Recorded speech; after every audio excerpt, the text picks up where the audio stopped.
So fall is one of the very best times of the year to plant a fresh crop of Shungiku in your garden. You know, Shungiku happens to be one of the top 10 hardy greens, and hardy greens are the greens that can take a frost and keep on growing. They're perfect for fall and winter gardens. So today I'd like to share with you the 7 keys to successfully growing fall Shungiku. Hello, my name is Lynn Gillespie. I'm an organic farmer, and I've been growing hardy greens 52 weeks out of the year in the Rocky Mountains for over 35 years, and I love to grow Shungiku through the cold season, and you can learn how easy it is to grow Shungiku too. All right, we're going to get started with key number 1. Key number 1 is what variety to grow. So there's only one variety of Shungiku that I know of, and it's an edible chrysanthemum, and it does really well in the cold. So key number 2 is timing. So Shungiku germinates in temperatures between 45 and 80 degrees Fahrenheit. So if you're in zones 3 and 4, you're going to want to plant your fall Shungiku the first week of September to get it established before you get a hard frost. Now if you're in zones 5 and 6, you're going to want to get your Shungiku planted the second week of September to get it established before it gets too cold. Now for zones 7 and 8, you're going to want to get your Shungiku planted the third week of September, and you'll need to get past some of the summer heat for the best success, but you'll want to get them planted before the day length gets too short. Now for zones 9 and 10, you have a really great opportunity here to grow some amazing Shungiku all winter long. It's best to get your Shungiku planted the 4th week of September if the summer heat has subsided. You know, if not, then go ahead and go for the 1st or 2nd week of October. So our goal here is to get the Shungiku in before the days get too short, but after the summer heat is gone. All right, key number 3 is location.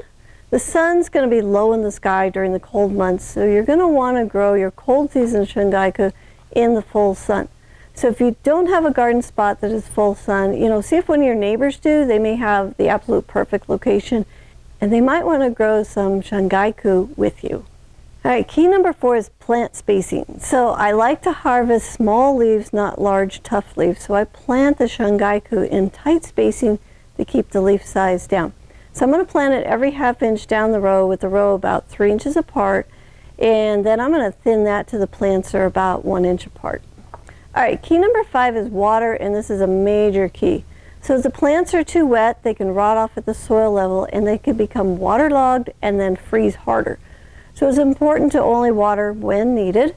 Sometimes I will water my winter Shungiku only once a month.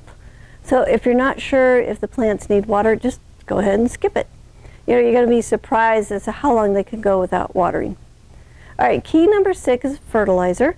So Shungiku is not a heavy feeder, especially in the winter. So I'm going to go ahead and feed the bed with a ½ inch of compost and a sprinkling of organic fertilizer before I plant, and then I don't feed the garden bed for the rest of the growing season. So before we get to the last key, I would like to invite you to enroll in our Hardy Greens eCourse if you want to learn more skills about growing the top 10 hardy greens. So in this course, you can learn which variety of hardy greens will grow well and which ones will not, what soil the hardy greens grow in best and how to create that, how to keep your greens growing when the temperatures dip down to 0 degrees, how to make an easy protective structure for your greens, and how to use cheater heaters to get your plants to the coldest night, and how to enhance the antifreeze system in your plants so it can survive the cold, and so much more. So to learn more, go to our website, thelivingfarm.org/hardy-greens-eCourse. And for anyone interested, there is a $30 coupon code in the description below for you to get a discount off the course. All right, key number 7 is protection. For a lot of us who get snow in the winter, we need to keep the plants covered so they can be a little bit warmer and keep the ground from freezing. So you're going to need 3 layers. The first is a rigid structure to keep the covers off the plants. I use a low tunnel or a cold frame. Next is an insulative cover, and last is a waterproof cover. So it's important to keep the insulative cover dry, and with these 3 layers, you can protect your plants down to around 20 degrees Fahrenheit. Now if your plants need more protection down to 0 degrees Fahrenheit, we teach those skills in the Hardy Greens eCourse.